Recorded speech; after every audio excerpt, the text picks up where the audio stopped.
नमस्कार दोस्तों, स्वागत है आपका सेल्फ स्टडी पॉइंट के प्लेटफॉर्म पर। हमारा जो लेसन चल रहा था क्लास 6 का चैप्टर नंबर 1 जो हम पढ़ रहे थे, उसमें हम ऑलरेडी 2 लेक्चर ले चुके हैं। आज हमारा तीसरा लेक्चर है और आज ये इस चैप्टर का अंतिम लेक्चर है। कल वाले लेक्चर में हमने अक्षांश रेखाओं के बारे में, देशांतर रेखाओं के बारे में, इसके बारे में चर्चा की थी और साथ में ही निर्देशांक के बारे में चर्चा की थी।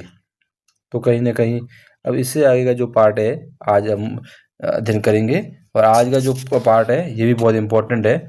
इसको भी आप अच्छे से समझिएगा, अच्छे से आपको समझाने का प्रयास किया जाएगा। तो देखते हैं कि समय और देशांतर का क्या संबंध है। जैसे मैंने आपको कल बताया था कि जो समय गणना में देशांतर का बहुत बड़ा महत्व है।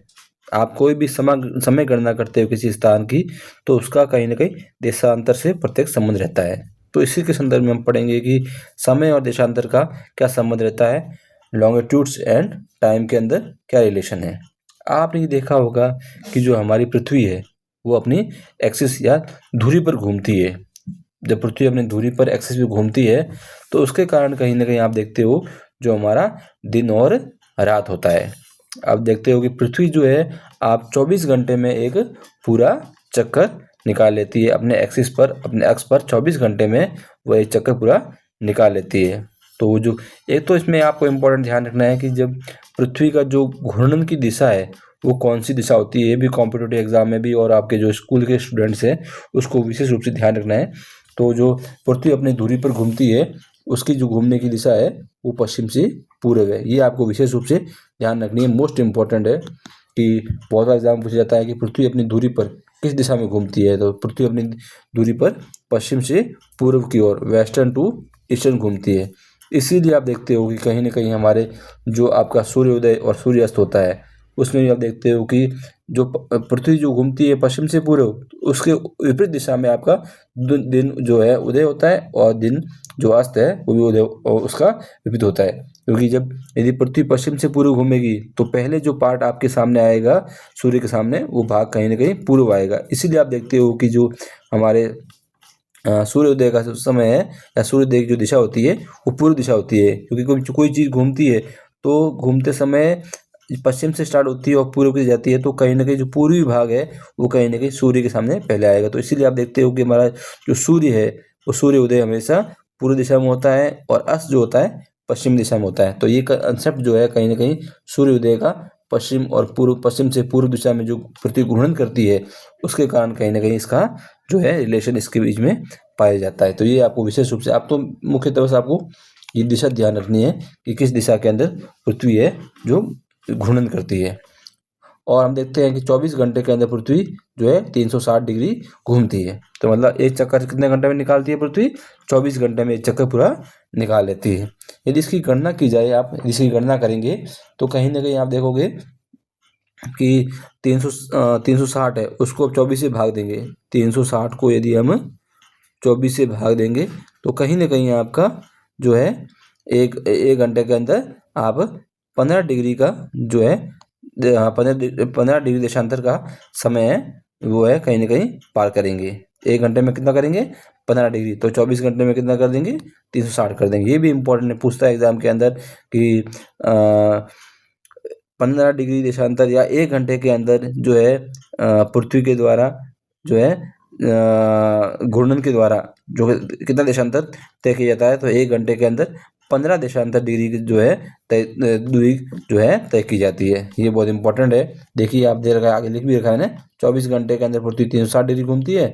तो एक घंटे के अंदर आप देखेंगे 360 को 24 से भाग देंगे तो ये आपका 15 आ जाएगा। तो एक घंटे के अंदर पृथ्वी 15 डिग्री जो है घूमती है। ये आपको 15 डिग्री जो है देशांतर को पार करती है। और यदि आपको पूछ दिया जाए कि यदि 1 डिग्री घूमने में कितना समय लगेगा, तो 1 डिग्री घूमने में आपको 4 मिनट का समय लगेगा। ये भी इंपॉर्टेंट फैक्ट है। तो 1 डिग्री घूमने में लगने वाला समय जो है आपका 60 को यदि 15 से भाग दे देंगे तो 4 मिनट का हो जाएगा। तो यदि ये चीज़ आपने समझ ली ना तो आप समय की गणना बहुत आराम से कर सकते हो। कोई भी आपको समय गणना का प्रश्न पूछा जाएगा तो आपको समय गणना में करने में कोई भी किसी भी प्रकार की समस्या नहीं आएगी। सबसे पहले आपको ध्यान रखना है कि 1 डिग्री पार करने में आपको 4 मिनट लगते हैं, और 1 घंटे में आप 15 डिग्री पार करते हो, और 24 घंटे में 360 डिग्री पार करते हो। तो इसके हिसाब से आप कहीं ना कहीं जो है समय गणना अच्छे से कर पाओगे। तो ये बहुत इंपॉर्टेंट फैक्ट है, इन फैक्ट को आपको ध्यान रखना है, ठीक है ना। ये इंपॉर्टेंट फैक्ट है आपके, इसकी गणना आपको ध्यान रखना है। अब देखते हैं थोड़ा आगे एक और चीज़ है, इसके कुछ नियम दे रखे हैं हमें, नियमों पर भी ध्यान देना है। जो ग्रीनविच है, आप देखते हो जो हमारे आप ये ग्लोब है, ग्लोब के मध्य भाग से आपका यदि देशांतर दृष्टि से देखें तो ग्लोब के देशांतर में जो 0 डिग्री है वो कहीं ना कहीं आपका, हमको उसको कहीं ना कहीं प्रधान बिंदु या प्रमुख यामोत्तर कहते हैं, जिसको ग्रीन मेरिडियन रेखा कहते हैं। तो उसमें उसके संदर्भ में कुछ आपको चीज़ें बताई गई है कि उस रेखा को हम यदि पश्चिम की ओर या पूर्व की ओर पार करते हैं तो समय की जो है उसमें किस प्रकार से घटाव होगा, किस प्रकार से उसमें वृद्धि होगी। ये चीज़ आपको विशेष रूप से ध्यान रखनी है, क्योंकि हमको ये विशेष रूप से ध्यान रखना है कि जब जो आपकी 0 डिग्री है, ग्रीनविच है, उससे यदि आप पूर्व दिशा में हो जाएंगे तो हमेशा समय की जो है वृद्धि होती है, ठीक है ना। प्रति डिग्री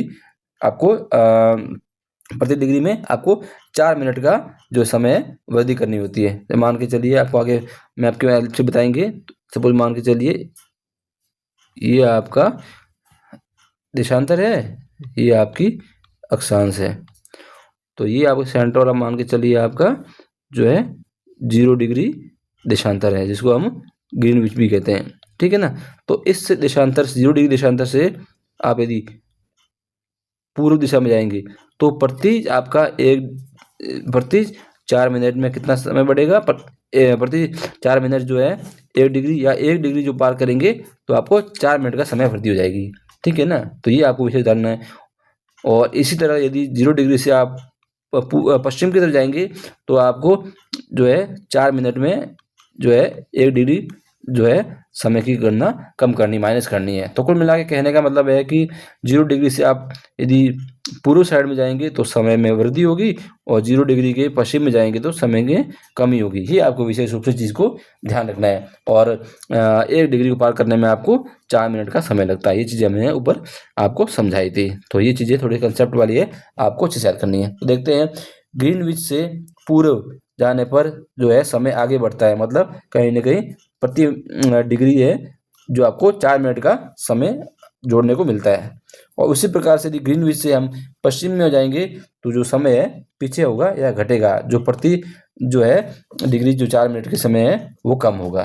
तो ये आपको विशेष रूप से ध्यान रखना है। और इसका बेस क्या है, ये 0 डिग्री या ग्रीनविच रेखा इसका आधार है।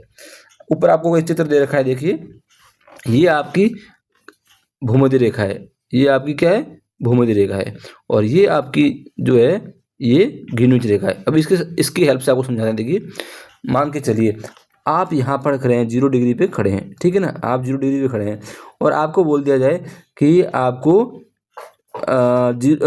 एक ऐसा कोई देश है जहाँ पर अभी 5:30 बजे हैं, और भूमध्य रेखा पर अब मान के चलिए, अरे आपके ग्रीनविच पे यदि अभी दिन के 1 बजे हैं, ठीक है ना। दिन के कितने बजे हैं, 1 बजे हैं, 1 PM है, ठीक है। कहाँ पर, आपकी ग्रीनविच पर। और आपको बोल दिया जाए एक ऐसा देश है जहाँ पर अभी 5:30 बजे होंगे, तो वो कितने डिग्री पे होगा, 5:30 PM होंगे तो वो कितने डिग्री पे होगा। तो कहीं ना कहीं ये आपका जो है 4.5 घंटे यदि आपका किस साइड में होगा, पूर्व साइड में होगा। तो 1 घंटा पार करने में आपको कितना मिनट लगता है, 1 घंटा पार करने में आपको जो है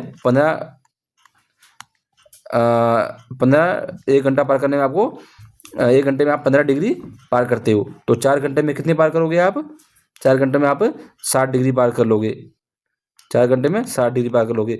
और ये कितना गैप था हमारा, यहाँ 1 बजा है और यहाँ पे 5:30 बजा है, तो मतलब 4.5 घंटे का बता रहा है आपको। तो 30 मिनट और मान के चलिए, तो 30 मिनट में आप कहीं ना कहीं 7.5 और जोड़ लीजिए, 7.5 और जोड़ लेंगे तो कहीं ना कहीं जो है 60 प्लस आपका 67.5। तो कहीं ना कहीं जो आपको मैंने समय की बताया है कि वहाँ एक ऐसा स्थान है जहाँ 5:30 बजे है, तो वो स्थान कितने डिग्री पे होगा? वो आपका 67.5 डिग्री पर वो स्थान होगा जहाँ पे क्या हुए अभी 5:30 बज रहे होंगे। ये हमने किसके हेल्प से किया है? ये हेल्प हमने जो मदद ली है वो हमने ली है कहीं ना कहीं आपकी जो ग्रीन यामोत्तर है, वहाँ पर हमने गणना की थी कि वहाँ पर अभी समय कितना हो रखा है? 1 बज रखा है। और इसके संदर्भ में हमने तुलना की है कि ऐसा कोई स्थान है जहाँ अभी 5:30 बजे हैं, तो वो कितने डिग्री पर होगा। तो उसकी गणना हमने कहीं ना कहीं इन देशांतरों की मदद से की है कि यदि 5:30 बज रहे हैं तो कहीं ना कहीं वो 4.5 घंटे आगे है, तो उसमें 1 घंटा पार करने में हमको कितने मिनट लगता है? 15 डिग्री लगता है। तो 4 घंटे पार करने में हमको लग जाएगा 60 डिग्री, और आधा घंटा और होगा तो कहीं ना कहीं 7.5 डिग्री और। तो कल मिला के जो 5:30 बज रहे होंगे ना, वो कहीं ना कहीं जो स्थान होगा वो 67.5 डिग्री पर वो स्थान होगा। तो ये चीज़ें आपको अच्छे से ध्यान रखनी है। और भी कई एग्जाम्पल दे सकते हैं, तो पर आपको ध्यान रखना है कि बस इस चीज़ को ध्यान रखना है कि आपका ग्रीनविच से यामोत्तर से जो है पश्चिम दिशा में जाएंगे तो कहीं ना कहीं समय की गणना में समय घटाव किया जाएगा, माइनस किया जाएगा, और पूर्व की ओर जाएंगे तो समय में वृद्धि की जाएगी। एक एग्जाम्पल और ले लेते हैं हम कि मान के चलिए आपका ये ग्रीनविच पर अभी मान के चलिए दिन के सुबह 11 बजे हुए हैं, 11 बज रखे हैं, ठीक है। और आपको बोल दिया जाए एक ऐसा देश जहाँ पर अभी सुबह के 7 बजे हैं, तो वो देश कितने देशांतर पर होगा? तो सुबह के 7 बज रहे हैं, मतलब कहीं ना कहीं 3 घंटे जो पहले का जो समय होगा वो उस देशांतर उस देश के लिए होगा। तो कहीं ना कहीं 3 घंटे पहले यदि गणना करें तो कितने देशांतर पे होगी? तो 1 घंटे में हम पार करते हैं 15 डिग्री, तो 3 घंटे में होगी 45। तो कहीं ना कहीं पश्चिम की तरफ 45 डिग्री पे जो देश होगा वहां पर क्या क्या बज रहे होंगे? अभी सुबह के 11 बज रहे होंगे। तो ये गणना कहीं ना कहीं हमने किसके आधार पे की है? आपका जो 0 डिग्री है देशांतर रेखा या ग्रीनविच रेखा है, उसके आधार पर हमने गणना की है। तो आपको ये ध्यान रखना है कि बस इसको आधार लेना है। इससे पश्चिम में जाएंगे तो समय की जो है उसमें माइनस किया जाएगा, और पूर्व में जाएंगे तो समय में उसमें जोड़ किया जाएगा। बस ये कंसेप्ट आपको ध्यान रखना है, हमने आपको विस्तार से समझाया है, ठीक है ना। इसी प्रकार से हम देखते हैं कि गोलार्ध का निर्धारण कैसे करते हैं। गोलार्ध का निर्धारण कैसे करते हैं? तो यदि हम उत्तरी गोलार्ध और दक्षिणी गोलार्ध का निर्धारण तो हमेशा विषुवत रेखा जो आपकी भूमध्य रेखा है उसके आधार पर करते हैं। भूमध्य रेखा या विषुवत रेखा से उत्तर में जो देश होंगे वो कहीं ना कहीं उत्तरी गोलार्ध में कहलाएंगे, और विषुवत रेखा या भूमध्य रेखा से दक्षिण में जो देश होंगे वो कहीं ना कहीं आपके दक्षिणी गोलार्ध कहलाएंगे। ये तो आपके हो जाएंगे दक्षिण और उत्तरी गोलार्ध के देश। दक्षिण गोलार्ध के देश कौन से हैं, उत्तरी गोलार्ध के देश कौन से हैं, इसका निर्धारण कहीं ना कहीं हम भूमध्य रेखा की मदद से करते हैं या विषुवत रेखा की मदद से करते हैं। इसी प्रकार आपको पूछ लिया जाए कि पश्चिमी गोलार्ध और पूर्वी गोलार्ध उसका निर्धारण कैसे करते हैं? उसका निर्धारण कहीं ना कहीं हम आपकी ग्रीनविच रेखा से 0 डिग्री जो ग्रीनविच रेखा कहते हैं उसके हेल्प से करते हैं। ग्रीनविच के यदि पश्चिम में होगा कोई देश तो पश्चिमी गोलार्ध होगा, और ग्रीनविच से कोई पूर्वी में होगा तो वो पूर्वी गोलार्ध देश होगा। तो ये चीज़ें आपको विशेष रूप से ध्यान रखनी है। तो ये देखिए आप, ये ग्रीनविच रेखा है, यहाँ से हमने कहीं ना कहीं देशों की तुलना की है। तो इस ग्रीनविच से पश्चिम में जो देश होंगे वो पश्चिमी गोलार्ध कहेंगे, और ग्रीनविच से जो आपके पूर्व में देश होंगे पूर्वी गोलार्ध कहेंगे। उसी प्रकार से आपकी 0 डिग्री है, ये 0 डिग्री भूमध्य रेखा है, इससे आगे उत्तर में जो देश होंगे वो उत्तरी गोलार्ध में कहलाएंगे देश, और दक्षिण जो देश होंगे वो दक्षिणी गोलार्ध में कहलाएंगे। तो ये चीज़ें आपको थोड़ी दिमाग में ध्यान रखनी है, क्योंकि बच्चे कन्फ्यूज हो जाते हैं कि यदि देशांतर की हेल्प से तो हम पश्चिमी गोलार्ध और पूर्वी गोलार्ध की गणना करते हैं, और अक्षांश की आपकी विषुवत रेखा के हिसाब से जो है उत्तरी गोलार्ध और दक्षिणी गोलार्ध की गणना करते हैं। इसमें समझने में आपको मदद होती है। ये चीज़ें हमने कहीं ना कहीं बहुत विस्तार से आपको समझाया है, इसको आप समझिएगा, ठीक है। ये वीडियो को 1-2 बार देखिएगा तो आपको और अच्छे से समझ में आएगा।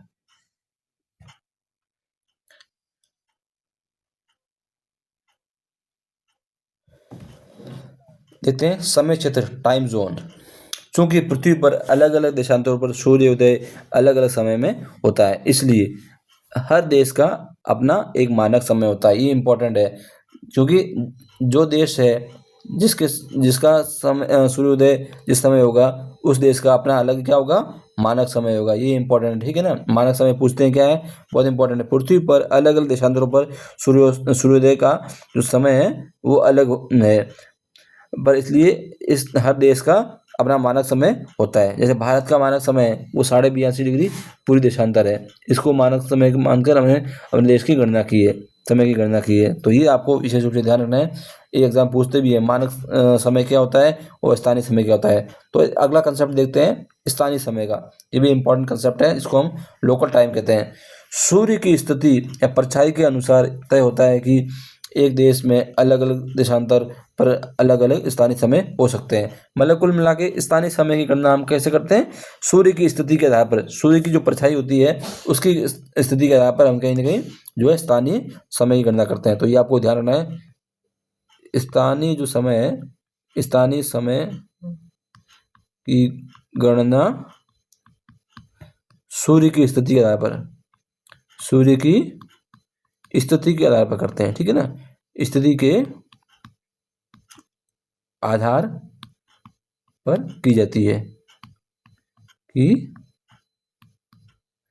सूर्य की जो स्थिति रहेगी उस हिसाब से हम कहेंगे उसका स्थानीय समय या लोकल टाइम की गणना करते हैं।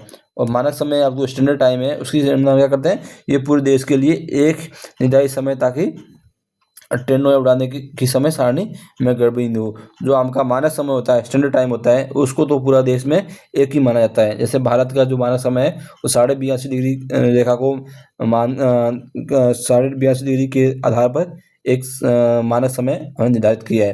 तो ये तो आपको विशेष रूप से इस चीज़ के बारे में भी ध्यान रखना है, मानक समय क्या होता है और स्थानीय समय क्या होता है। स्थानीय समय तो बस सूर्य की स्थिति के आधार पर, सूर्य की जो परछाई होती है उसके आधार पर हम जो स्थानीय समय गणना करते हैं, और हमारे जो मानक निर्धारित किया गया है उस मानक निर्धारित के आधार पर जो समय की गणना की जाती है वो कहीं ना कहीं हमारा स्टैंडर्ड टाइम होता है। जिस भारत के अंदर 82.5 डिग्री रेखा को हमने एक बेस माना है, उसके आधार पर हमारी जो समय है उसकी गणना की जाती है, ठीक है ना। ये आपको विशेष रूप से ध्यान रखना है।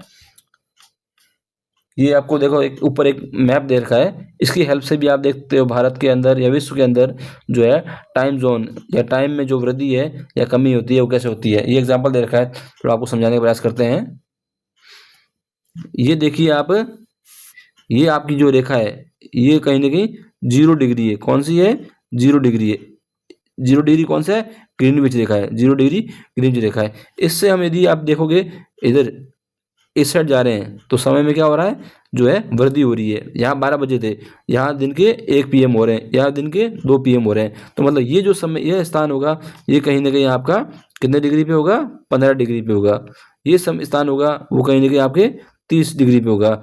ये स्थान आगे जहाँ पे होगा वो कहीं ना कहीं आपके 45 डिग्री पे होगा। तो ये समय की गणना हम देख रहे हैं बहुत अच्छे से। इस मैप को, इसकी मैप की हेल्प से आपको समझ में आ रहा होगा। 0 डिग्री से हम जैसे भी पूर्व दिशा की ओर जा रहे हैं तो प्रति 15 डिग्री पर 1 घंटे का समय बढ़ रहा है। तो ये यहाँ पर आपका जो है कितना बज रहा होगा, यहाँ पर आपका 1 बज रहा है और ये कितना डिग्री होगा, 15 डिग्री होगा। यहाँ पर आपका 2 बज रहा है, ये आपका 30 डिग्री होगा। और यहाँ पर आपका 3 बज रहा है तो यहाँ पर आपका 45 डिग्री होगा। तो प्रति घंटा में क्या हो रहा है, 15 डिग्री का वृद्धि हो रहा है। इसी प्रकार से आप 0 डिग्री से आप यदि पूर्व में जा रहे हैं और पश्चिम में जा रहे हैं तो यहाँ पर आप देखोगे, यहाँ पर या 15 डिग्री माइनस हो रहा है। तो यहाँ पर आप देखोगे तो कितने बज रहे हैं, 11 AM हो रहा है। यहाँ 15 और माइनस हो रहे हैं तो फिर यहाँ पर 10 AM हो रहा है, और यहाँ 15 और माइनस हो रहे हैं तो यहाँ पर 9 AM हो रहा है। तो ये कहीं ना कहीं आपको विशेष रूप से ध्यान देना है, ठीक है ना। इसमें जो समय की गणना है इस प्रकार की जाती है। फिर आगे देखते हैं,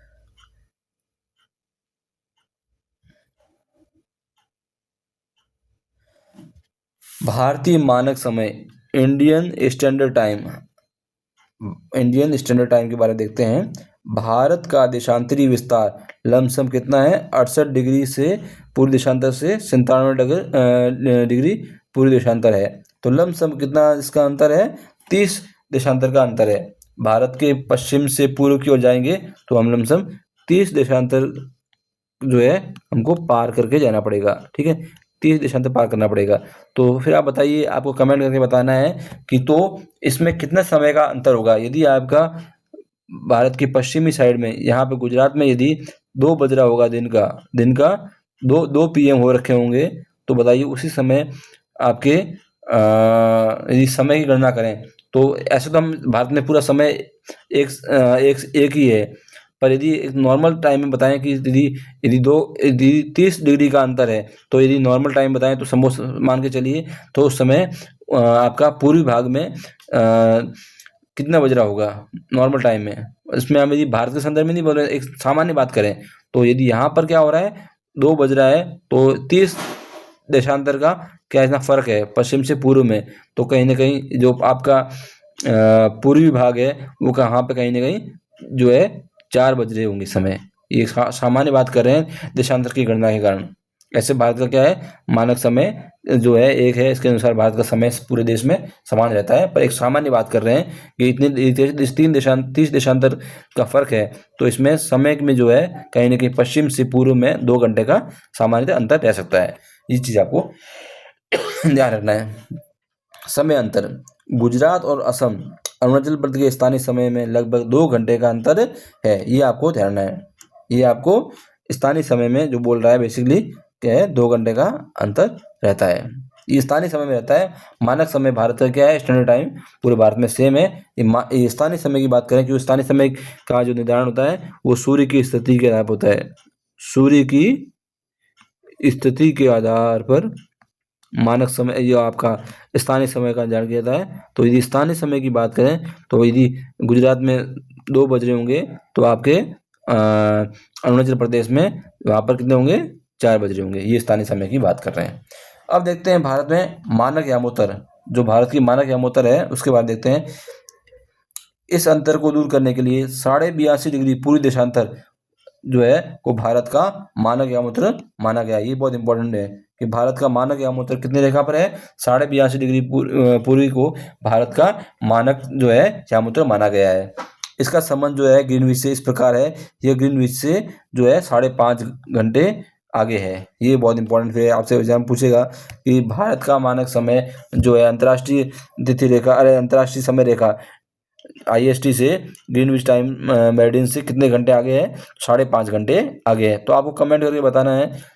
तो यदि आप 5.5 घंटे आगे है तो हमने कितने डिग्री को आपको मानक माना है, भारत का मानक यामोत्तर माना है, इसको कमेंट करके बताइएगा। मैंने आपको बताया भी है, पर एक बार आपको समय गणना के आधार पर आप खुद कैलकुलेट कीजिएगा कि कितने घंटे कितना जो है मानक यामोत्तर इसके हिसाब से होगा, यदि हमारा टाइम जो है 5.5 घंटे आगे हो तो। ठीक है ना, इधर ना।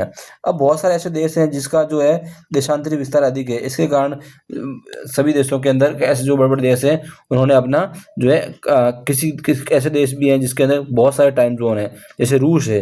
रूस का विस्तार जो है देशांतरी विस्तार अधिक है, तो ये ध्यान रखना है आपको, जिन देशों का देशांतरी विस्तार अधिक होता है वहाँ पर टाइम जोन भी अधिक होते हैं। तो वहाँ पर रूस के अंदर आप देखोगे, रूस के अंदर 11 टाइम जोन है। कितने टाइम जोन है, 11 टाइम जोन है। ये आपको विशेष रूप से ध्यान रखना है, जो देश जिनका देशांतरी विस्तार अधिक है। वैसे ही आप देखोगे कि आपका USA है, USA के अंदर 6 टाइम जोन है। तो ये भी इंपॉर्टेंट पूछता है एग्जाम के अंदर कि ऐसे कौन से देश हैं जिसके अंदर एक से अधिक टाइम जोन है। तो जो है आपका रूस है उसके अंदर तो 11 टाइम जोन है, और आपका जो USA है उसके अंदर 6 टाइम जोन है। ये आपको ध्यान रखना है। फ्रांस के पास उसके विदेशी क्षेत्रों को मिलाकर विश्व में सर्वाधिक 12 समय क्षेत्र है। मतलब 12, फ्रांस ऐसा तो छोटा कंट्री है पर उसका प्रभुत्व विश्व के बहुत से भागों पर है, अलग अलग क्षेत्रों में उसका प्रभुत्व है। तो उसके हिसाब से सबसे अधिक जो है टाइम जोन है कौन से कंट्री के हैं, फ्रांस के हैं।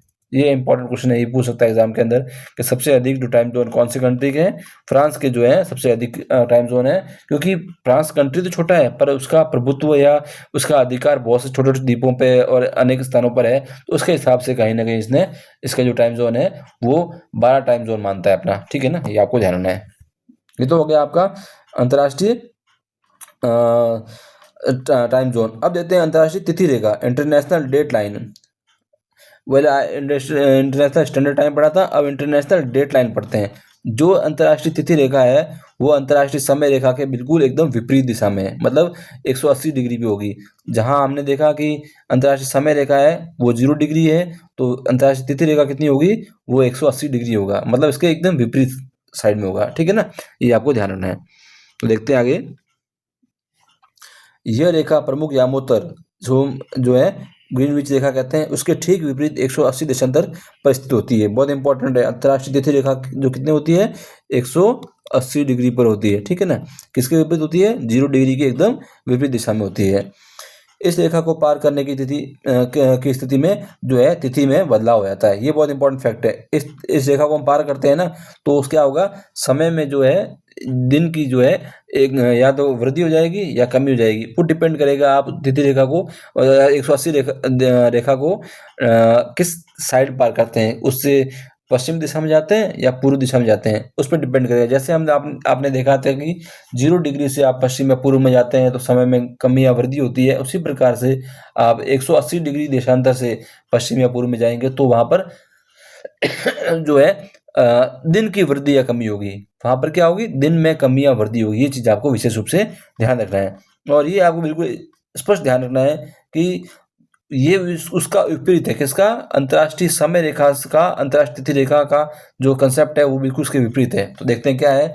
यदि आप अंतर्राष्ट्रीय तिथि रेखा को पश्चिम से पूर्व की ओर पार करेंगे तो एक दिन घटाया जाएगा, ठीक है ना। ये क्या होगा, इसमें घटाया जाएगा। और यदि आप पूर्व से पश्चिम की ओर आएंगे तो यहाँ पर एक दिन जोड़ा जाएगा। तो ये कहीं ना कहीं आपको ध्यान रखना है, ठीक है ना। बहुत इंपॉर्टेंट फैक्ट है ये, बिल्कुल उसका उल्टा है, ध्यान रखिएगा। उसमें हम क्या करते थे कि अंतर्राष्ट्रीय समय रेखा से आप पूर्व में जाएंगे तो समय बढ़ेगा, पर यहाँ पर क्या हो रहा है, यहाँ पर जो है समय घटेगा, या मतलब दिन घटेगा, एक दिन को जो है कम हो जाएगा। और उसी प्रकार से यदि आप पश्चिम से पूर्व से पश्चिम की ओर जाएंगे तो यहाँ पर एक दिन बढ़ जाएगा। पर अंतर्राष्ट्रीय समय रेखा के अंदर यदि आप पूर्व से पश्चिम में आएंगे तो वहाँ पे क्या होता था, समय घटता था। तो वहां पर समय की बात कर रहा है या दिन की बात कर रहा है, तो कंसेप्ट दोनों का एकदम विपरीत है। ये बहुत इंपॉर्टेंट एग्जाम में कंफ्यूज हो जाते हैं। आप एक कंसेप्ट को याद रखिएगा, उसको एकदम एंटी कर दीजिएगा, विपरीत कर दीजिएगा, तो आप उसमें समय गणना में आपको समस्या नहीं रहेगी। ये चीज आपको ध्यान रखना है। आकृति, यह रेखा सीधी नहीं है। कुछ देशों और द्वीपों में जैसे फिजी, टोंगा, एल्यूशियन के जो द्वीप हैं, वहां पर एक ही दिन में रखने के लिए इसकी जो है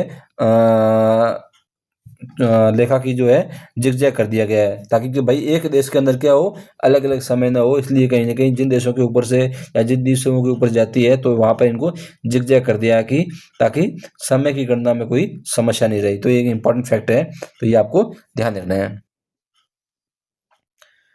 फिर आगे देखते हैं, यदि भारत के संदर्भ में देखते हैं, भारत के संदर्भ में कुछ पुराने फैक्ट्स हैं, बहुत इंपॉर्टेंट फैक्ट्स हैं, उसको आपको ध्यान रखना चाहिए।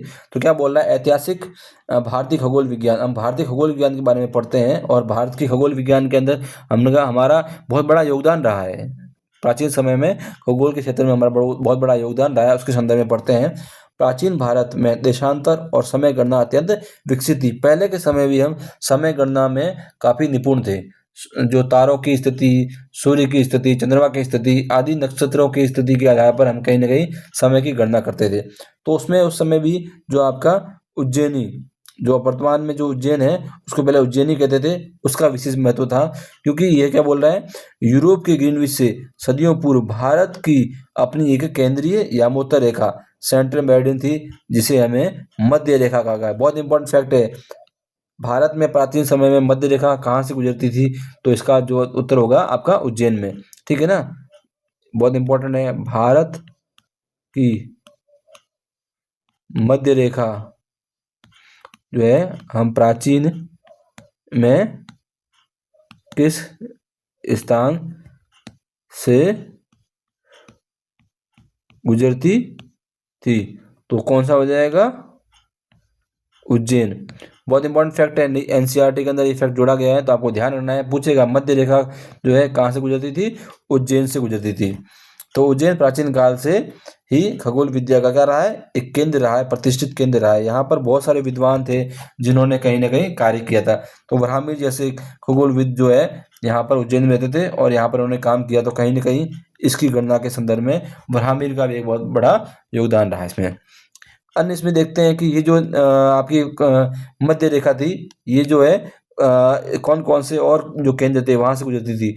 तो ये रोहतक, कुरुक्षेत्र, दिल्ली, महेश्वर, लंका, आदि बीसी यामोत्तर के संदर्भ में ग्रंथित में वर्णित है। तो कहीं न कहीं जिस स्थान से ये मध्य रेखा गुजरती थी, उन्हीं के पास में ही जो नगर है ये अवस्थित है। तो उसको प्राचीन समय में जो मध्य रेखा गुजरती थी, इसको कहीं न कहीं हम 75.8 पूर्वी देशांतर मानते थे। क्या मानते थे? ये भी आप उदाहरण है, मध्य रेखा जो है कितनी डिग्री पे गुजरती, कितनी डिग्री को हमने जो आपको मध्य रेखा माना था, तो 75.8 पूर्वी देशांतर को हमने प्राचीन समय के अंदर मध्य रेखा के रूप में जाना था। उसके माध्यम से हम कहीं न कहीं समय की गणना करते थे। ये आपको ध्यान देना। अब कुछ आगे फैक्ट दे रखे हैं, इंपॉर्टेंट फैक्ट दे रखे हैं। इस फैक्ट के बारे में पढ़ते हैं,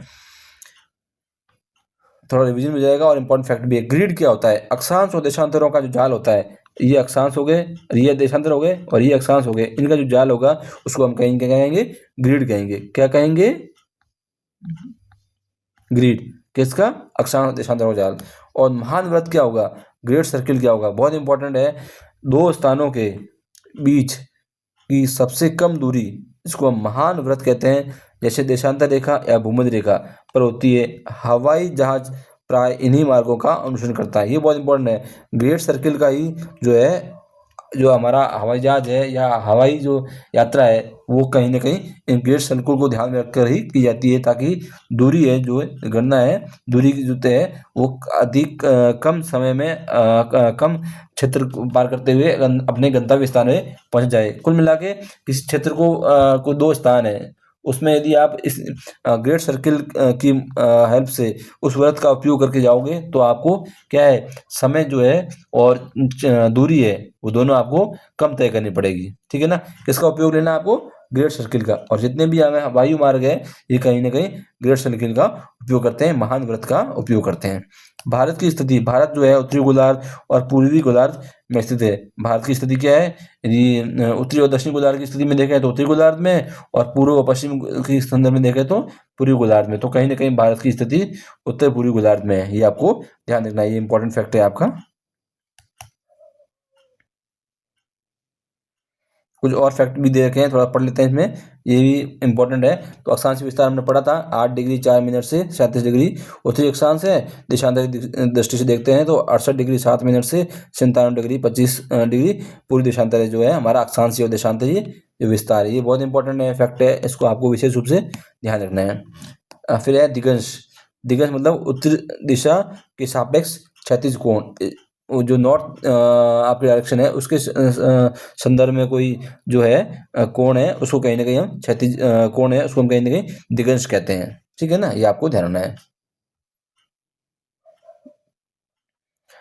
अब कुछ और भी कुछ क्वेश्चन आ रखे हैं किसी एग्जाम के अंदर, उसके भी थोड़ी चर्चा कर लेते हैं।